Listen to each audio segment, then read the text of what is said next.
সকালবেলা উঠে আমি পুরাই অবাক। এত কুয়াশা! তো এখন সকাল ৯টা বাজে আর ৯টা বাজে কত কুয়াশা দেখেন।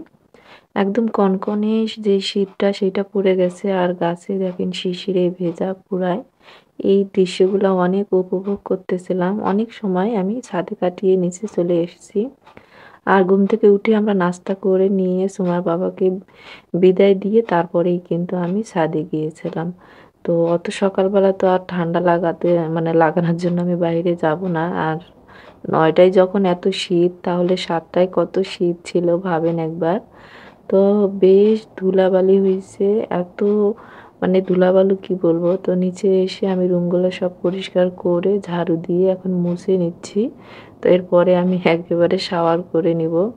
দেখবেন যে ক্লিনিং এর কাজ করার পর শরীরটা অনেকটাই গরম হয়ে যায়। তখন কিন্তু আর অত ঠান্ডা লাগে না।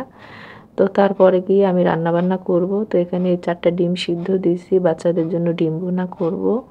সিমের যে সবজিটা সেটা রান্না করে ফেলছি অলরেডি। আর এখন হচ্ছে আমি মাছ ভুনা করব। আর হচ্ছে ডিম ভুনা করব। তো এখানে আজকে ২ রকমের মাছ ভুনা করব।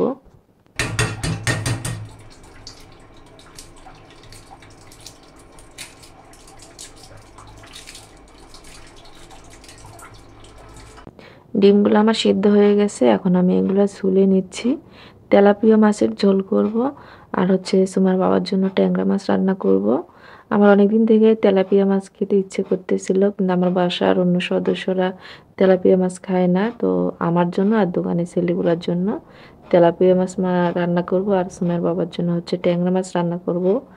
আর বাচ্চারা কোনো মাছই খাবে না। তো ওদের জন্য ডিম ভুনা করব। ইদানিং একটু মুরগির মাংসটা আমি অ্যাভয়েড করতেছি। মানে রোজ, রোজ ফার্মের মুরগি খাওয়াতে চাচ্ছি না। তো ওইজন্য আজকে ডিম ভুনা করে দিচ্ছি।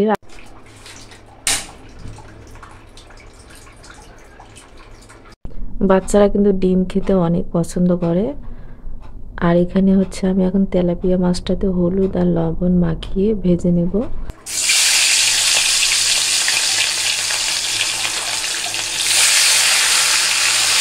একসঙ্গে কিন্তু আমি ২ চুলাতেই রান্না বসিয়ে দিছি। এদিকে আমি তেলাপিয়া মাছটা ভাজতে বসালাম। আর ওইদিকে আমি হচ্ছে ট্যাংরা মাছ যেটা রান্না করব তো তার মশলাটা কষাচ্ছি। আর রান্না করতে আমার বেশ ভালোই সময় লাগে। নাই, নাই করে কিন্তু আজকে হচ্ছে ৪ রকমের তরকারি রান্না করতেছি। তো এগুলো করতে তো আর কম সময় লাগে না।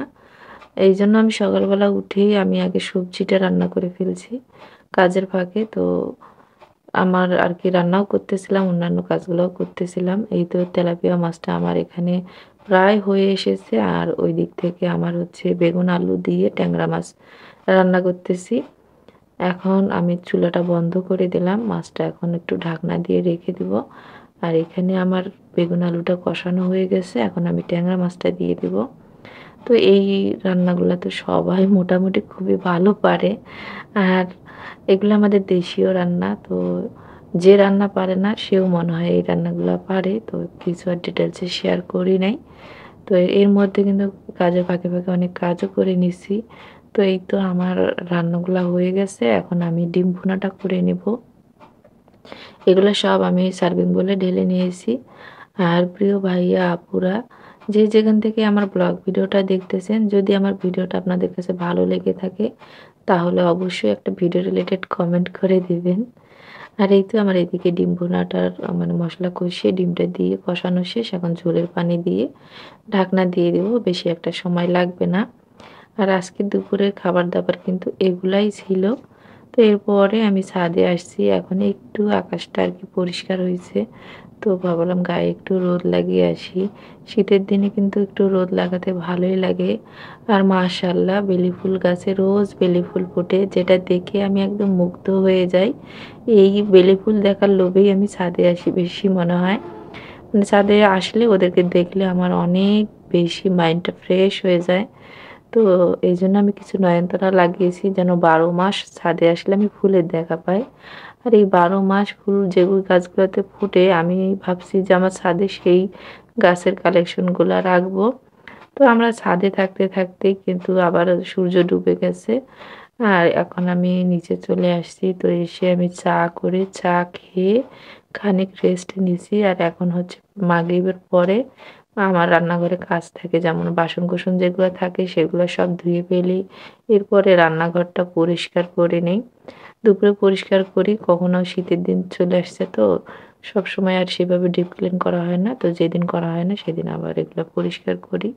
আর সেই কাজগুলাই করতেছি। তো পরে আমার হচ্ছে যে রান্নার কড়াইটাও ছিল, সেটা ধোয়া হয় নাই। বেলা হয়ে গিয়েছিল, পরে আমার ক্ষুধাও লাগছিল। পরে আমি এগুলা এইভাবে রেখে মানে খেতে চলে গেছিলাম। তো এসে এখন ভাবলাম না এগুলা ধুয়ে নিই। আর এই কনকনে শীতের দিনে থালা বাসন ধোয়া যে কতটা কষ্টের। আর দুনিয়াতে যা কিছুই হয়ে যাক, আমাদের মেয়েদের কিন্তু যেই রুটিনের কাজ, সেই কাজগুলার থেকে আমাদের কোনো ছুটি মেলে না, সেগুলা করতেই হয়। তো এই তো এত শীতের দিনেও সকালবেলা উঠে সারাটা সন্ধ্যা এখন হয়ে গেছে এই পর্যন্ত, কিন্তু সব কাজ আমাকে শীতের মধ্যেও মানে টাইমে করে শেষ করতে হয়েছে। কিছুটা তো আপনাদের সঙ্গে শেয়ার করলাম, আর অনেক বেশিটাই কিন্তু শেয়ার করি নাই। তো আমি এভাবেই আমার সংসারের কাজগুলা করি, আর আপনাদের সঙ্গে একটু একটু করে সেগুলা শেয়ারও করি। আশা রাখতেছি আপনাদের কাছে ভালো লাগবে। যদি আমার ভিডিওটা আপনাদের কাছে শেষ পর্যন্ত ভালো লাগে, অবশ্যই কিন্তু একটা ভিডিওটাতে লাইক দিয়ে দিবেন। আর একটা লাইক কিন্তু আমাদের ভিডিওর জন্য অনেক উপকার, সেটা তো ইউটিউবাররা ভালোই জানে। যারা জানেন না তারা জেনে নেন।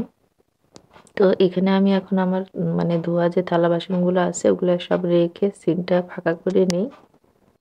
শীতের দিনে যতই অলসতা আসুক, আমি অলসতাকে ছুটি দিয়ে দিই, দিয়ে আমার এনার্জিকে কাজে লাগাই।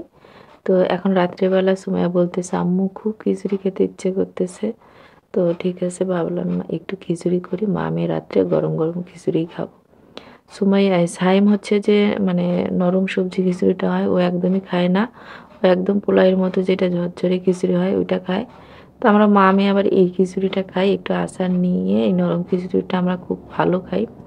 তো সেটাই রান্না করব। ওইজন্য ১ মুঠ চাল আর ডাল নিয়ে, মানে চাল ডাল সব কিছু মিলে হচ্ছে আধা পোয়া হবে।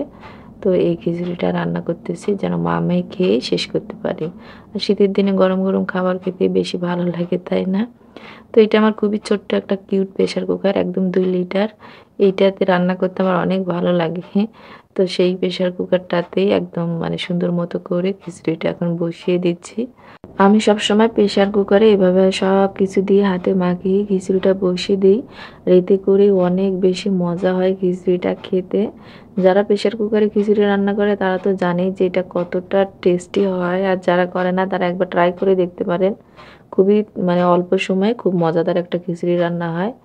আর এরপরে আমরা এখানে সবাই আর কি ঘরে বসে আছি শীতের দিনে। আর সুমাইয়ার অবস্থা দেখেন, মেঝেতে ঠান্ডার মধ্যে বসে আছে।